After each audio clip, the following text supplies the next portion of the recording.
Hello everyone, welcome to the Reclaim.ai YouTube channel where we talk all things productivity tips, calendar hacks, and product updates from the Reclaim team. In today's video, we're going to be talking about time blocking, the essential guide, how to start, how to do it, the benefits and challenges, and how Reclaim.ai can help you get the most out of this time management method, which has been proven to boost productivity by up to 80%. So without further ado, let's get into it.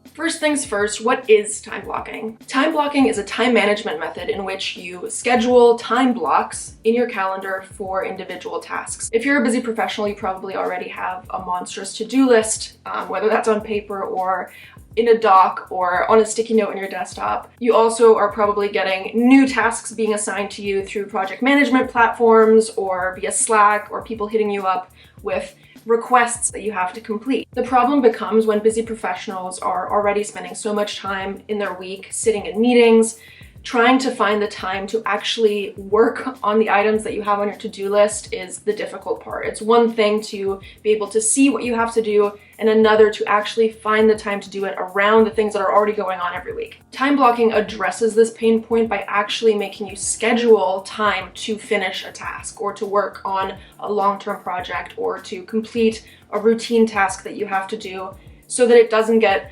lost in the busyness of the week or fall through the cracks entirely. Surprisingly, 82% of people don't have a time management system at all, which is shocking, especially considering that meetings and workloads are only increasing in today's busy work sphere. So as professionals are staring down larger task loads, way more demands, more meetings that they're sitting through, less time every week to actually get the stuff done that they're hired to do, time blocking can be an amazing way to reclaim that time and manage your calendar according to your priorities.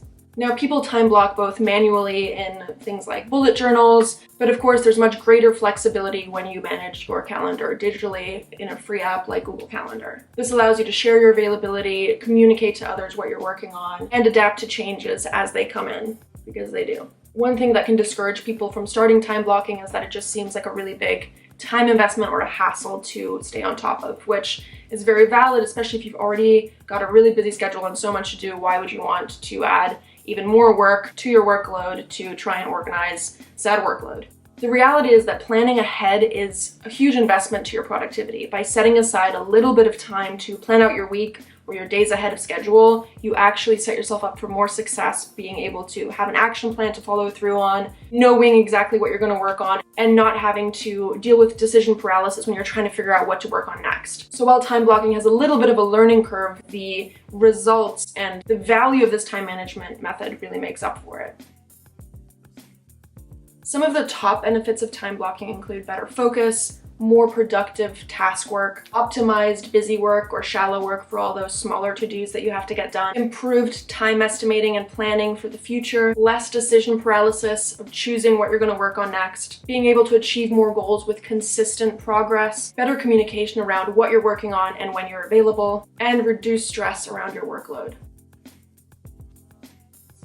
Another great thing about time blocking is that it's really for anyone who has stuff to do and a calendar to put it in, which if you're here watching this video, you probably already do. If you find yourself always multitasking across different tasks and projects, which, shocker, only 2% of the population can effectively do, 98% of us are just distracted and stressed at the end of the day. If you have cognitively demanding projects on your task list where you need that deep focus work to accomplish that task. If you work on larger and long-term projects where you have tasks across weeks that lead up to the final product. If you find yourself constantly interrupted by Slack messages and emails and calls throughout the day. If you're finding that you're not having enough time during the day for your own personal routines like getting lunch or making it to the gym or spending a little bit of your morning meditating to ground yourself for the day. Or if you're someone who needs to audit their time every week for tracking or billing purposes, time blocking can really elevate how you manage your time every week.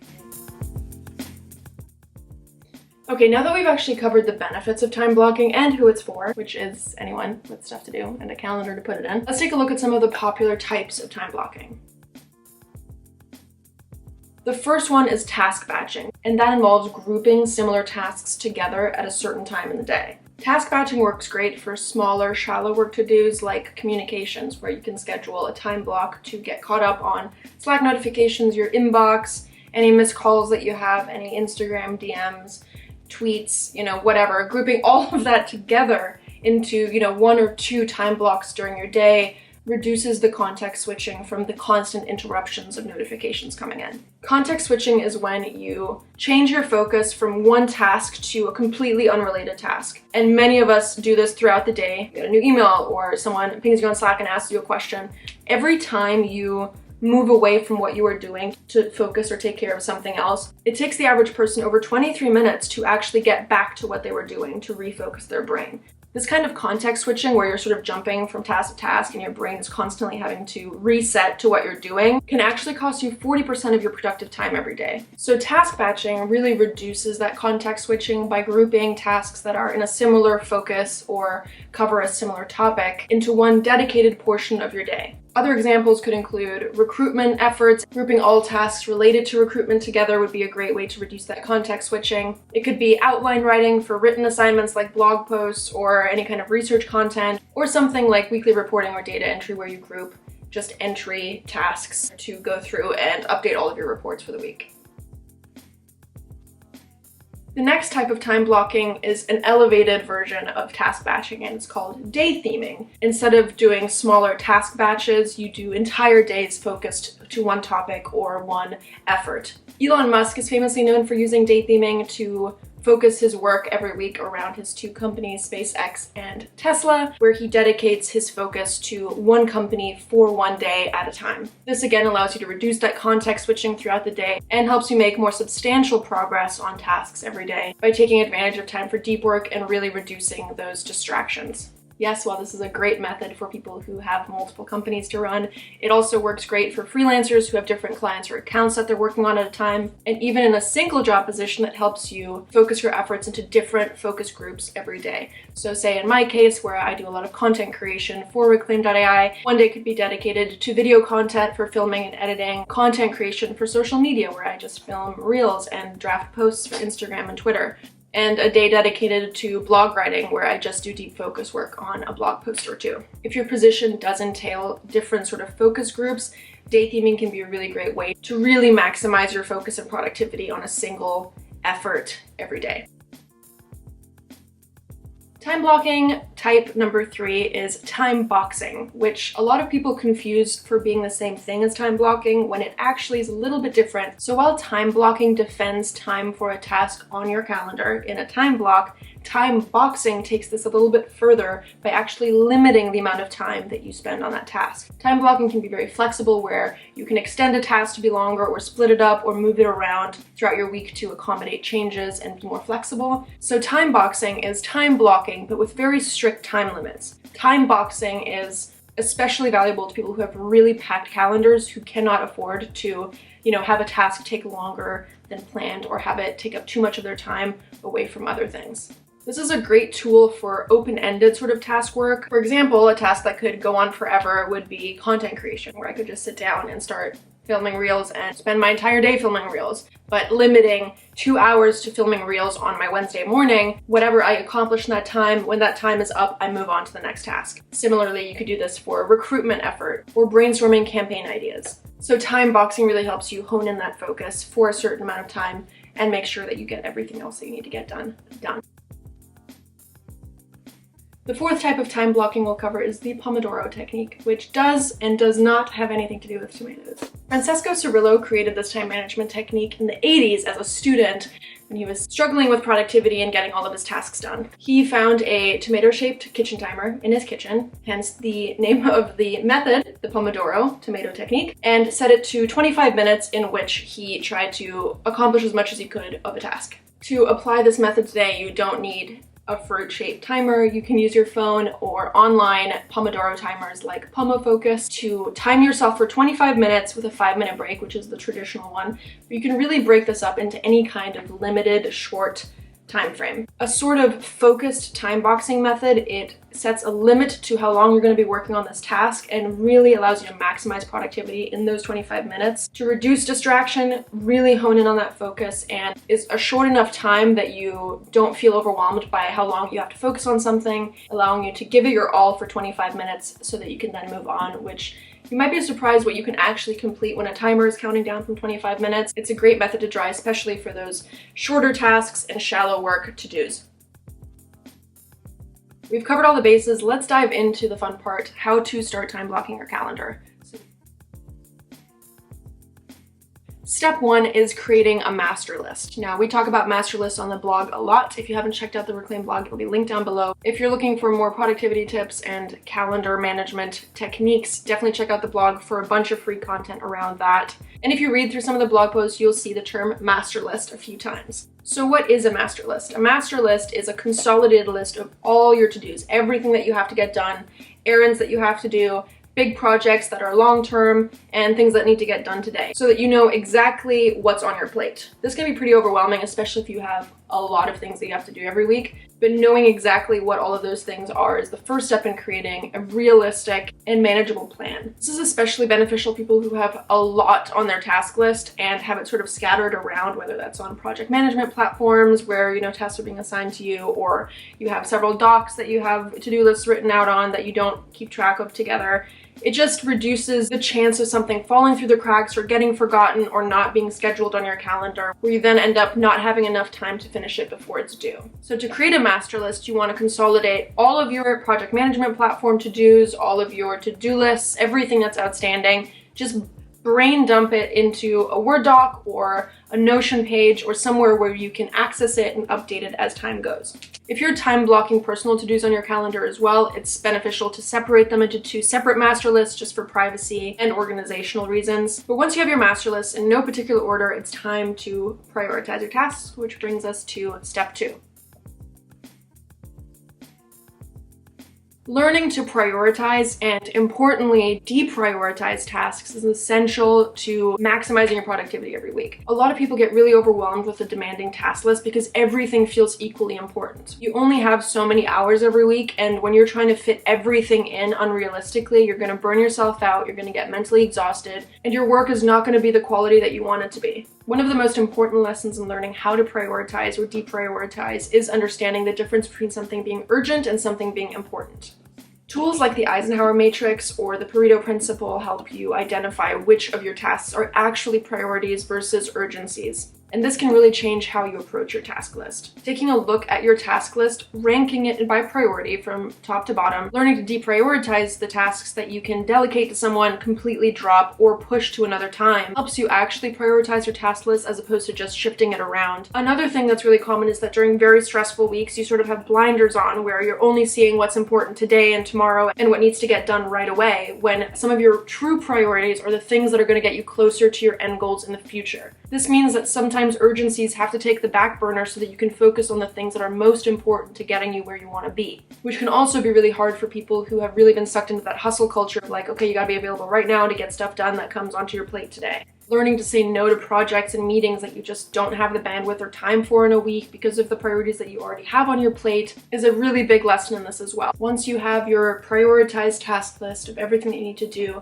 and what's most important for you to get done, not only this week, but in alignment with your future goals, you actually have to break down how long every single task is going to take you so that you can effectively time block it into your calendar. There's a really big gap between knowing what you need to do and seeing it as an item on your to-do list and actually understanding how long it's going to take and when you're going to be able to complete it in your busy week. So once you have your task list prioritized, going down for each item and actually determining an estimate that's realistic for the duration of that task. How long is it going to take you to accomplish? Do you need to prepare anything to accomplish this task? That needs to be a separate task, or are you going to build that into the time duration for that task? This isn't really a time to become overconfident with how fast you can, write a blog post or finish a report out. Reflect on how long similar tasks have taken you in the past to get a really good time estimate that you can then time block on the calendar. Ultimately, being realistic about it is going to benefit you in the long run with your time blocking, because the last thing you want is to be constantly under-scheduling time for tasks. Moving forward, as you update your master list, you can add time estimates in as you put in a to-do list item. Having those time estimates is critical to planning out your day or week effectively and realistically for a good plan of what you're going to be able to accomplish.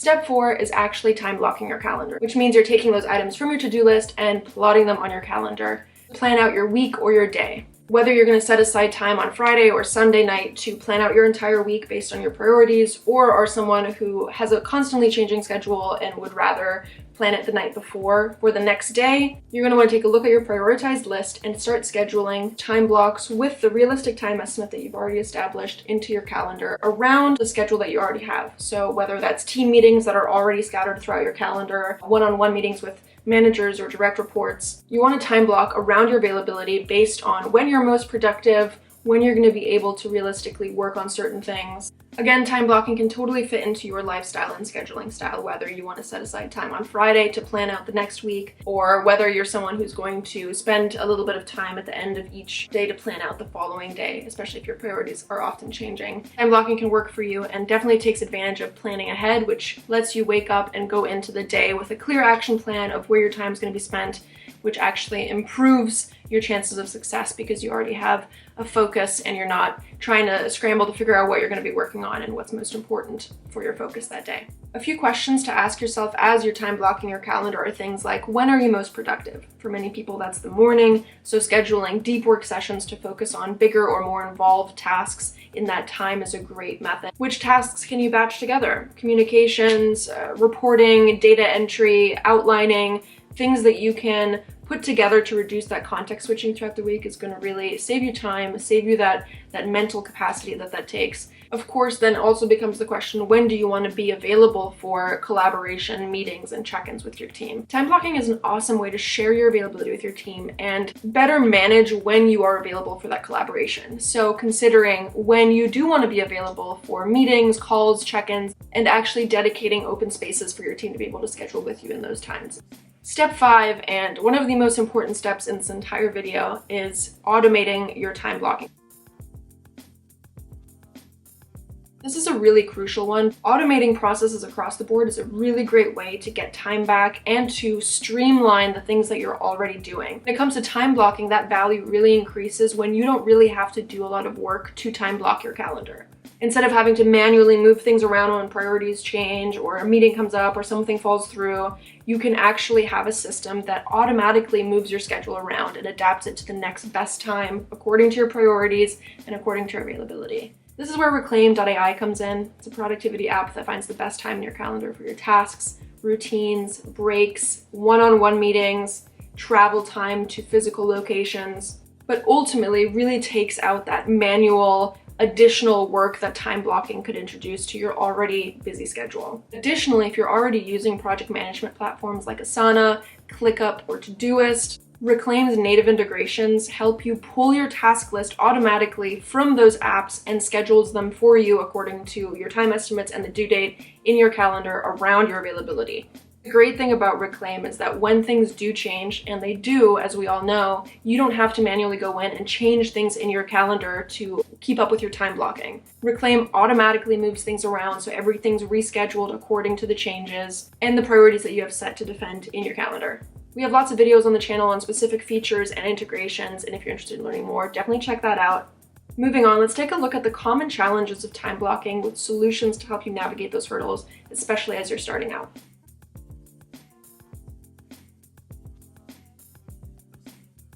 We've already covered this a little bit throughout the video, but maintaining flexibility when time blocking is really important. Just the average professional spends 21.5 hours in meetings a week, which doesn't leave a lot of time for task work as it is. The last thing you want is to be slammed with meetings, have something change, and have to go in and manually adjust all the time blocks that you already had set up for your perfect week. This again is where automation is really important to help you automatically move those time blocks around to spare you the additional work of having to manually adjust everything. When something in your calendar changes, Reclaim actually adapts your calendar around those changes automatically without you having to do anything. Meeting conflicts come up, urgencies arise, project priorities change, meetings suddenly pop up. Calendar has to be able to adapt to those changes to maximize the productivity every week. It also helps with that collaboration aspect by keeping your calendar really flexible. So when you have a lot of open time, things are more flexible to be moved around. But as your calendar books up, things lock in so that you have that time defended to get it done, which is crucial for busy teams.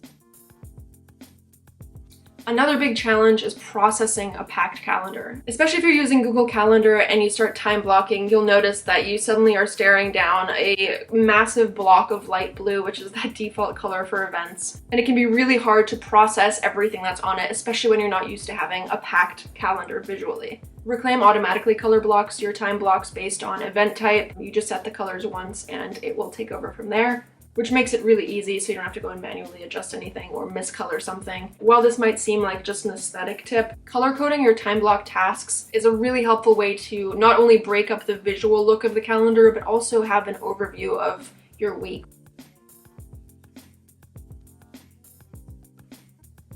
Another challenge that we've already kind of pointed out is capacity planning, which can be really difficult for people, especially when they're starting out. Interestingly enough, most people underestimate how long a task is going to take, and most tasks take twice as long as we think they're going to. This means that you run the risk of overscheduling yourself and running behind and bumping tasks to the next week when you just don't have the time for them. A lot of this comes with practice as you start to understand how long things take you and what best practices work for you in terms of time blocking your week. And having those realistic expectations of how long something takes is key to making the most out of time blocking. Once you start time blocking, regular calendar audits can be a really great way to look back at how your time was spent every week and reallocate better the next week. Especially during busy weeks, a lot of us get to Friday and it's like, I don't even remember what I worked on this week. Having a time blocked calendar to look back on and be like, okay, this is exactly where my time went every day gives you a little bit more perspective and quantitative data that you can then use to optimize your productivity moving forward. Another tip, if you're someone who's always overbooking yourself or just putting way too much on your to-do list for the day, is to use the MIT's strategy. MIT stands for most important tasks, and the idea is that you just focus on 2 to 3 most important tasks that you have to finish that day. When you have 3 tasks that you put your full focus on for the day, you're guaranteed to finish them, as opposed to having 6 or 7 tasks on your calendar that you kind of scattered work on and don't complete any. This reduces stress, time anxiety, and imposter syndrome when you're constantly feeling behind, and actually helps you make more consistent progress when you're focusing on fewer things to accomplish every day, as opposed to trying to fit in as much as possible and just jumping around from task to task.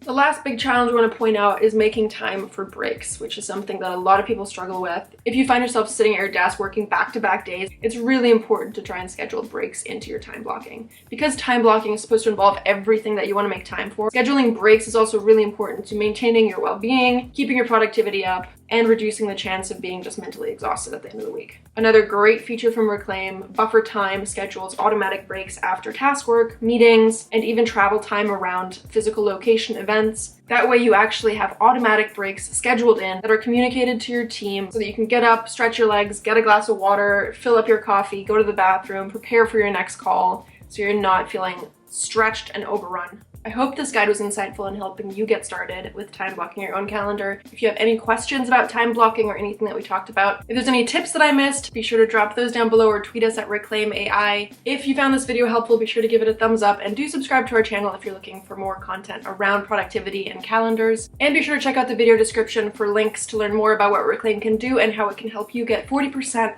more time out of your work week. That's it from us today. Thank you so much for watching, and we will see you in our next video.